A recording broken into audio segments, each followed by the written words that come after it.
It's no secret that the key to changing your habits is to be mindful of your why and to have the clarity and mental strength to see it through.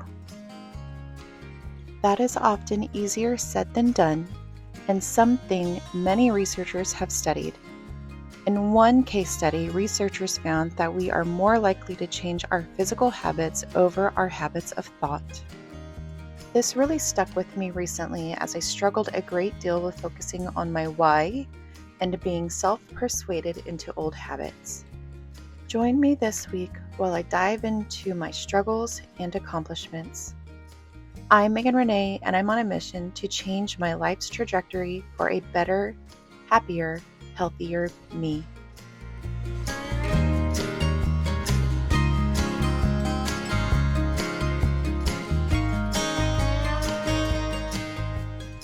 First of all, we'll start with how do I feel? Well, I'm feeling pretty good.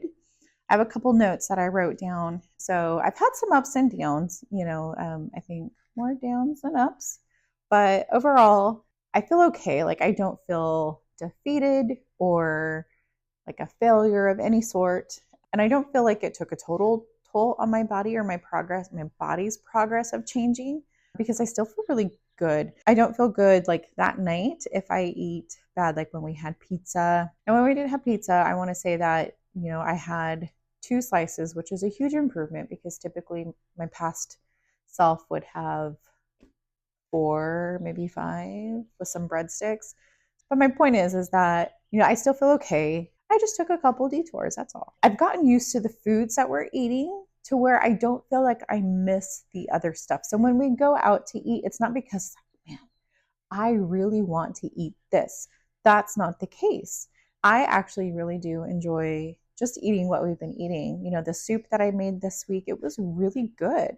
And then the roast, I think next time I'll probably make it with veggies inside of it. But I've gotten used to the foods, and I think I feel my body changing. I don't feel like I need to snack as much. So I think moving into from week 2 to week 3, I really had an urge to want to snack like I used to do with ranch dressing and carrots and such. And now I don't. I don't have that feeling that I want to do that. I can feel it that way. I'm not as hungry, which is good. And I think that kind of goes hand in hand with I'm not having the cravings of snacking or, I don't miss sugary things. Of course, I'm human and I've only been on this path for 4 weeks.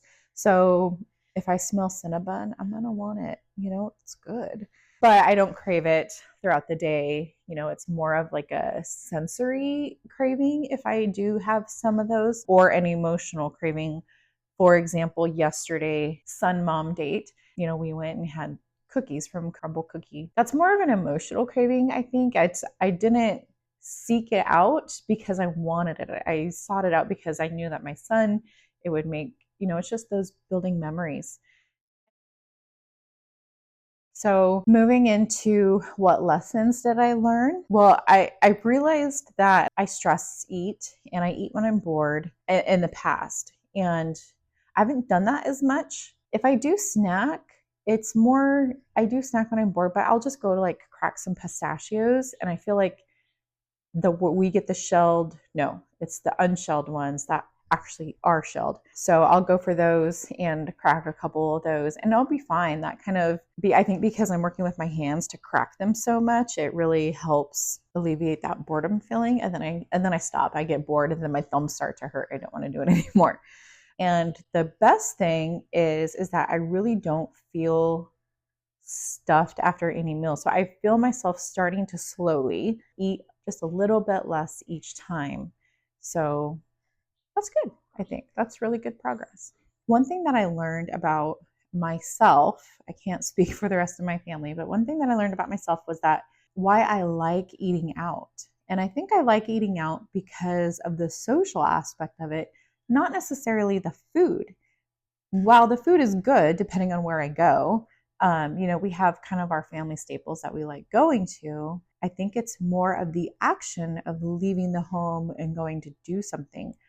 And I feel that way, I think, because I do work from home. So I'm home a lot. When I caught myself wanting to go somewhere, it wasn't that I wanted to go eat. it was because I wanted to go somewhere. I just need to get out of the house. And I think that will alleviate the me wanting to go out and to a restaurant. If you find yourself eating out a lot, think to yourself, like, am I eating out because I want to eat or because I want to go somewhere?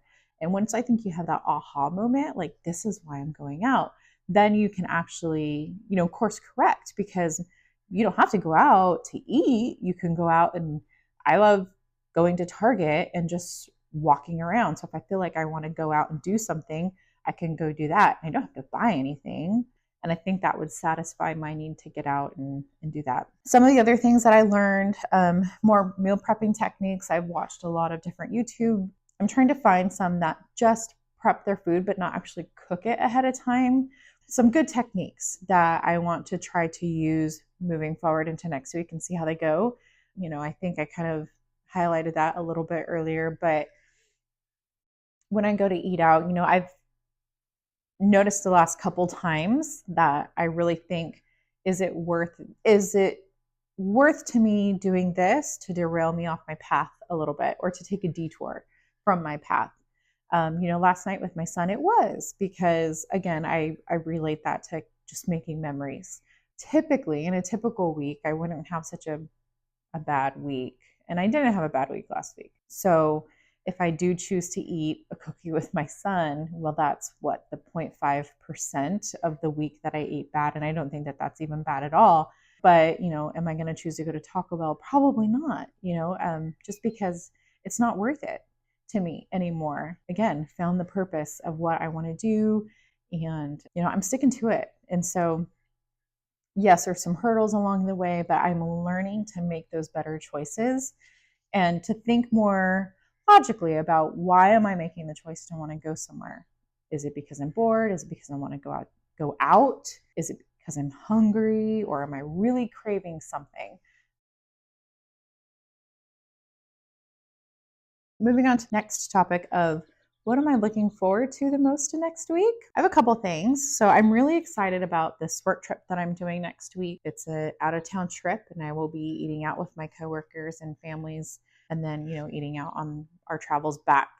So I have a challenge with that, along with some excitement. And so I'm going to challenge myself to make healthier choices while I'm eating out. And then I have a couple new dinner ideas that I want to try. I'm looking forward to those. I don't do a lot of social media, but I do Pinterest a lot. That's where I find a lot of the inspiration for some of the meals that I've been doing, and that's where I found the Kung Pao chicken. And so I think I'm going to try to do a couple of those and see how it goes. I'm not looking forward to it, but we're starting to get warmer weather here where I live. And so that means that I would like to start doing smoothies in the morning. The last bit is, what does my progress look like? So at the end of week 2, I had made myself down to 216 pounds. Hi, so quick correction. I noticed that I said I was 216 at the end of week 2, and I wasn't. I was at 218. And I am pleased to report that I am still at 216. So out of everything that I did, the detours that I took on my path didn't completely knock me off. I still have not done measurements. I can tell you that I put on some work pants for the first time in a couple weeks yesterday to go to work, and I did notice that they were slightly bigger. So that's nice. And then my husband has told me that my face looks a little bit smaller. So some of the next steps that I want to take outside of, my normal meal planning and, what we talked about, looking forward to next week.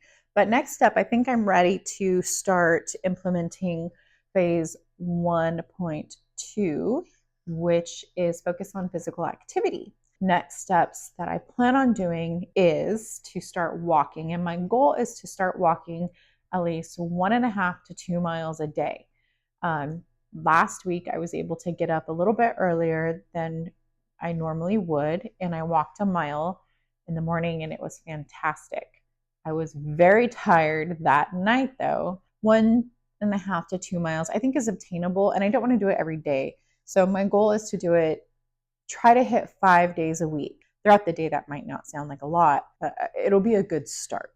So yeah, I think that'll be nice.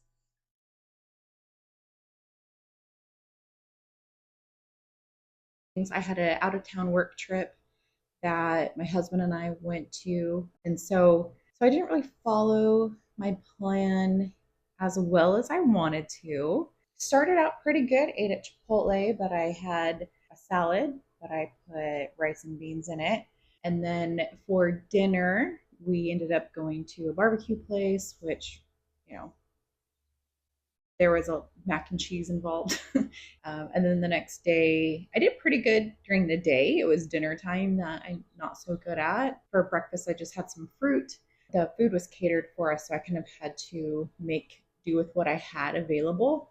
And they were serving tacos and enchiladas and a side salad, so I was able to make a little chicken fajita salad out of that. So Tuesday lunch and dinner were, not great. Wednesday, it was just dinner that I could have been better at. We ate at Cheesecake Factory and I just had a sandwich though, so I felt like it wasn't too bad. I could have done worse there, but then we split a slice of cheesecake. So Thursday and Friday, we were pretty good. Oh no, I think Friday we ended up having pizza. And then Saturday we were good. I think I fasted in the morning. I didn't have breakfast. I can't. I'm not too stressed. I know I could have done better. I had some lessons learned from when we ate out and making better choices that I'm going to take into next week. I think one of the lessons learned is that having the self discipline to not go ham at Cheesecake Factory. And I'm going to take those and lessons learned and put them into going into next week. For example, yesterday I was kind of in and out for work. And when I got home, it was around lunchtime. And I had plans to just kind of have leftovers. But my husband really wanted to eat Raising Cane's. And typically in the past, I probably would have caved and said, oh, yeah, it's quick, it's easy. I was able to stop myself and say, you know what? No, I don't want to feel bad or guilty about making that choice just by eating Raising Cane's.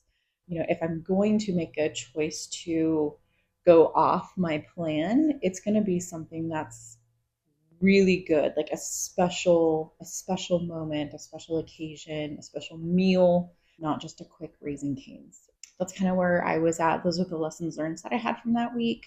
Is that, I feel like now I can, after experiencing that, I can better say, is this worth it? You know what I mean?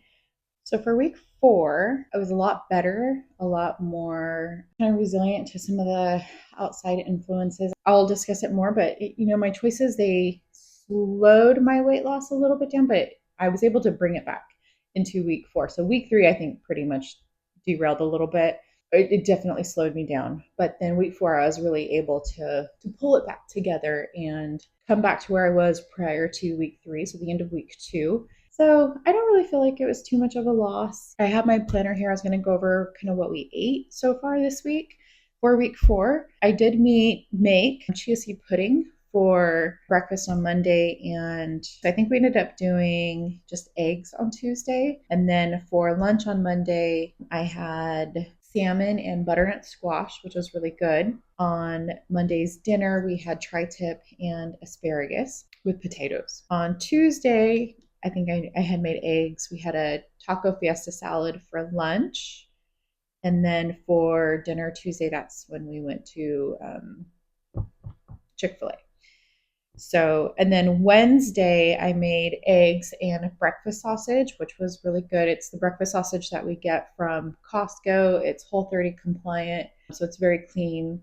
We had, what did we have for lunch on Wednesday? We didn't have taco fiesta salad. Oh, my husband actually kind of I had to go in for work. So my husband just kind of threw together some stuff, some potatoes and bell peppers and some little mini Polish sausages that are Whole30 compliant that we get again from Costco. And it actually turned out really good. And then on Wednesday, I made crock pot chicken fajitas, and that turned out pretty good. Thursday, I made some sweet potato mash bowls, which essentially is like a bowl of oatmeal, but without oatmeal instead of sweet potatoes. And I made it with purple sweet potatoes, not orange sweet potatoes, and it was so good. And then for lunch that day, I ended up making a healthy version, a Whole30 version of, I'm never going to pronounce this right, zuppa toscano or something like that. It's a Olive Garden soup recipe. I don't know. I found it on Pinterest. I'll put it somewhere. It was really good. And then for dinner on Thursday, I made a Mississippi pot roast, which was really good. I've never tried that before. I've always seen the recipe on Pinterest or something, and I've had it saved for a long time. And I thought, I'm going to make that just to see what it was like. And it was really good. Actually, Friday, I ended up not eating breakfast on Friday, so I kind of just fast a little bit. I did have a blueberry RX bar around 10:30 that day. So I guess that was kind of my breakfast. And then when I got home, I had the leftover soup from the day before for lunch. And then what did we have? Oh, and then Friday was my mother's son date night. So when we went to the movies, we shared some popcorn. And then they make these little appetizers called Southwest egg rolls. And there were three of them cut in half. So I had those. And that was my dinner for Friday. Saturday morning, because I did eat not great Friday, I decided to go ahead and fast in the morning time. And then when I got home for lunch, I just had some leftover of the Mississippi pot roast with some potatoes and a salad with some homemade ranch that I had made, and it was really good, nice and satisfying. And I felt like it was a nice kind of break from the fast. And then today for dinner, I have a recipe that I'm going to film that I think is going to be really fun. Is a Kung Pao chicken Whole30 compliant recipe. It's just healthy Kung Pao chicken. And so I'm really excited. Dinner keeping it pretty simple on a Sunday.